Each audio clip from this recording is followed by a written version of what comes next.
세 달 3월이 되었습니다. 새로운 한 달도 하나님의 말씀으로 은혜가 충만한 여러분과 또 가정 모두가 되시길 주님의 이름으로 축원합니다. 우리 같이 함께 기도하심으로 3월 2일 월요일 매일 예배 시작하겠습니다. 거룩하신 하나님 감사합니다. 오늘도 각자의 자리에서 각자의 처소에서 주님의 이름을 부르며 우리가 하나님의 말씀을 통하여서 예배의 문을 엽니다. 우리의 시간이 또 우리의 마음이 흩어져 있을지라도 이 시간 하나님께서 예배 가운데 함께 하셔서 우리의 모든 세상의 염려와 분주함 가운데 하나님의 말씀으로 다시금 우리가 회복되고 우리가 이 시간을 통하여서 하나님의 음성을 듣는 귀한 시간이 될 수 있도록 하나님 은혜 베풀어 주시옵소서. 오늘도 우리에게 주신 말씀을 통하여서 우리의 영혼이 새 힘을 얻게 하시고 지친 영혼이 위로받게 하시고 삶의 방향이 다시 주님께로 향할 수 있는 귀한 은혜가 있기를 간절히 기도합니다. 아버지 하나님께서 함께해 주시고 우리가 하나님의 말씀을 들을 때에 우리에게 깨닫는 은혜와 순종의 믿음의 결단도 허락하여 주시옵소서. 모든 예배 시종을 주님께 맡기옵고 감사하며 예수님의 이름으로 기도하옵나이다. 아멘. 찬송가 314장 함께 하시겠습니다.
오늘 우리에게 주시는 말씀입니다. 마태복음 우리 계속해서 보고 있는데요. 19장입니다. 마태복음 19장 13절부터 22절까지의 말씀 되겠습니다.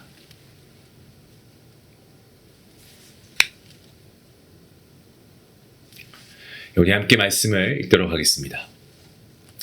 그때 사람들이 예수께서 안수하고 기도해 주심을 바라고 어린아이들을 데리고 오매 제자들이 꾸짖거늘 예수께서 이르시되 어린아이들을 용납하고 내게 오는 것을 금하지 말라. 천국이 이런 사람의 것이니라 하시고 그들에게 안수하시고 거기를 떠나시니라. 어떤 사람이 주께 와서 이르되 선생님이여 내가 무슨 선한 일을 하여야 영생을 얻으리이까? 예수께서 이르시되 어찌하여 선한 일을 내게 묻느냐? 선한 이는 오직 한 분이시니라. 내가 생명에 들어가려면 계명들을 지키라. 이르되 어느 계명이오니이까? 예수께서 이르시되 살인하지 말라, 간음하지 말라, 도둑질하지 말라, 거짓 증언하지 말라. 내 부모를 공경하라. 내 이웃을 내 자신과 같이 사랑하라 하신 것이니라. 그 청년이 이르되 이 모든 것을 내가 지키었사온데 아직도 무엇이 부족하니이까? 예수께서 이르시되 내가 온전하고자 할진대 가서 내 소유를 팔아 가난한 자들에게 주라. 그리하면 하늘에서 보화가 내게 있으리라. 그리고 와서 나를 따르라 하시니 그 청년이 재물이 많으므로 이 말씀을 듣고 근심하며 가니라. 아멘. 오늘 말씀을 보시면 한 청년이 주님 앞에 나왔습니다. 마태복음은 그를 청년이라고 기록하고 있고요. 누가복음을 보시면 관리라고 기록하고 있습니다. 그는 젊고 그리고 사회적인 지위가 있었고요. 재물도 많은 그러한 인물이었습니다. 그런데 이 사람이 예수님께 나온 이유가 있었죠. 그게 뭡니까? 영생을 어떻게 얻을 수 있습니까? 여기에 대한 답을 얻기 위해서 주님께 나아갑니다. 이 질문 속에는 사실 이 청년의 신앙관이 잘 드러나 있습니다. 그는 영생을 하나님의 은혜로 받는 선물이 아니고 사람이 어떤 행동을 해서 얻는 결과라고 생각을 한 거죠. 그래서 그가 어렸을 때부터 어떻게 했습니까? 계명을 잘 지켜서 윤리적으로 또 도덕적으로 잘 살았고 부모를 공경하고 죄를 멀리하며 살아왔다라고 합니다. 하지만 여전히 그의 마음에는 확신이 없었던 겁니다. 혹시 내가 더 해야 하는 것이 있지 않을까? 좀 이 정도면 부족한 것 같은데 라는 생각이 들었던 것 같습니다. 이 마가복음의 병행 본문을 보시면 이 청년은 예수님께 달려와서 무릎을 꿇고 묻습니다. 그만큼 진지했다라는 것을 알 수가 있죠. 주님께서는 계명을 말씀하셨고요. 청년은 자신 있게 대답합니다. 제가 이 모든 것을 어렸을 때부터 잘 지켜왔습니다 라고 합니다. 그런데 이러한 청년의 대답에 예수님께서 이렇게 말씀하시죠. 너에게 아직도 한 가지 부족한 게 있는데 너의 소유를 팔아서 가난한 사람들에게 주라. 그리고 나를 따르라 라고 말씀하십니다. 이러한 주님의 말씀의 핵심은 무엇입니까? 단순히 갖고 있는 재산을 다 팔라 이런 명령이 아니죠. 주님께서는 이 청년의 마음 가장 깊은 곳을 보고 계신 겁니다. 예수님의 질문은 결국 이겁니다. 너가 하나님을 더 사랑하느냐 아니면 재물을 더 사랑하느냐 이 말씀이죠. 그렇습니다. 청년에게 있어서는 이 재물이 단순한 소유물이 아니었고 우상이었습니다. 그는 예수님 앞에 왔고 질문도 했고요. 무릎도 꿇었고 정말 진지했습니다. 하지만 끝내 순종하지는 못했습니다. 왜 그렇습니까? 예수님을 따르기 위해서 내려놓아야 할 것이 너무 컸기 때문에 그렇습니다. 그래서 오늘 말씀 말미에 22절 말씀에 이 말씀을 듣고 근심하며 갔다라고 그렇게 기록하고 있습니다. 사랑하는 성도 여러분, 오늘 본문의 결론은 단순히 부자가 천국 가기 어렵다라는 그런 어떤 도덕적인 교훈이 아닙니다. 본문의 핵심은 예수님을 따르는 그 제자의 길 앞에서 내가 끝까지 붙들고 놓지 못하는 것이 무엇인가를 우리로 하여금 스스로 질문하게 합니다. 오늘 본문의 이 청년에게 있어서는 재물이 그것이었습니다. 하지만 우리에게는 재물이 아닐 수도 있죠. 체면일 수도 있고요. 관계일 수도 있고 또 인정받고 싶은 마음일 수도 있고 또 상처가 될 수도 있고 어떤 우리가 아직까지 끊지 못하는 그러한 죄된 습관일 수도 있습니다. 중요한 것은 그게 뭐냐가 아니고요. 그것이 예수님보다 더 우리에게 애지중지되고 있는 것이 아닌가. 그것을 우리가 되짚어 봐야 된다는 거죠. 그러니까 예수님보다 더 좋아하고 예수님보다 더 마음을 쓰고 예수님보다 더 사랑한다면 그것은 오늘 이 청년이 고민했던 재물과 별반 다를 것이 없습니다. 우상이죠. 이 청년은 예수님 가까이 왔습니다. 하지만 예수님을 따르지는 못했습니다. 여기서 중요한 사실을 우리가 깨닫지 않습니까?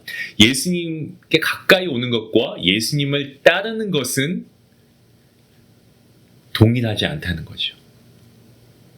우리가 예배 드리기 위해서 교회당에 나오는 것, 말씀을 듣는 것, 신앙적인 질문을 하는 것, 선한 삶을 살아가는 것 아주 중요합니다. 좋은 일입니다. 하지만 거기서 멈추면 안 됩니다. 오늘 주님은 말씀하시죠. 너에게 아직도 한 가지 부족한 것이 있다. 그것을 내려놓고 나를 따라오겠니? 라고 주님께서 말씀하시는 거예요. 오늘 말씀을 보시면 그래도 감사한 내용이 나오죠. 예수님께서 이 청년을 정죄하시기 위해서 말씀하신 것이 아닙니다. 마가복음은요, 예수님께서 이 청년을 사랑하셔서 말씀하셨다라고 기록하고 있습니다. 오늘 저와 여러분에게도 주님의 말씀은요, 사랑의 말씀인 줄로 믿습니다. 주님께서는 우리를 부끄럽게 하시려고 하는 게 아니고 더 자유롭게 하시고 참된 생명으로 이끄시기 위해서 말씀하십니다. 우리가 붙들고 있는 우상을 내려놓을 때 그때 비로소 우리의 손은 예수님을 붙들 수가 있습니다. 내려놓는 그 순간에는 우리가 뭔가 손해보는 것 같고 잃어버리는 것 같아도 사실 그때부터 참된 생명을 얻기 시작하는 줄로 믿으시길 바랍니다. 때문에 우리가 오늘 주님 앞에서 이렇게 기도하면 좋겠습니다. 주님, 제가 주님을 사랑한다고 말하면서도 아직 주님보다 더 붙들고 있는 것이 있다면 주님, 저로 하여금 그것을 깨닫게 해주시고 그리고 그 모든 우상과 유혹들을 끊어낼 수 있는 그런 용기와 순종의 믿음을 주시옵소서. 그래서 참된 주님을 따르는 제자가 되게 하여 주시옵소서.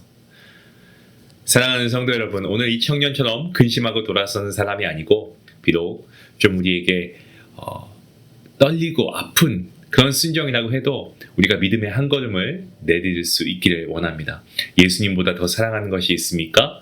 내려놓으시고 예수님만을 가장 귀한 보물로 붙드는 삶, 주님 자체가 우리에게 가장 고귀한 보물이 되는 그러한 우리의 모습이 되길 원합니다. 그 삶이 영생의 길이고 제자의 길인 줄로 믿습니다. 주님께서 우리 모두에게 그 은혜를 주시길 주님의 이름으로 축원합니다. 기도하시겠습니다. 하나님 감사합니다. 오늘 말씀을 통하여서 우리에게 귀한 깨달음을 주시고 비단 오늘 이 청년의 이러한 모습이 성경에 나오는 하나의 이야기의 모습이 아니고 어쩌면 우리의 모습이 아닐런지요. 우리에게도 살다가 우리의 체면이나 우리의 지위나 어떤 우리가 가지고 있는 것들을 놓지 않고 그리고 동시에 주님을 붙들고 나아가려고 하는 우리의 어떤 이중적인 모습을 우리가 봅니다.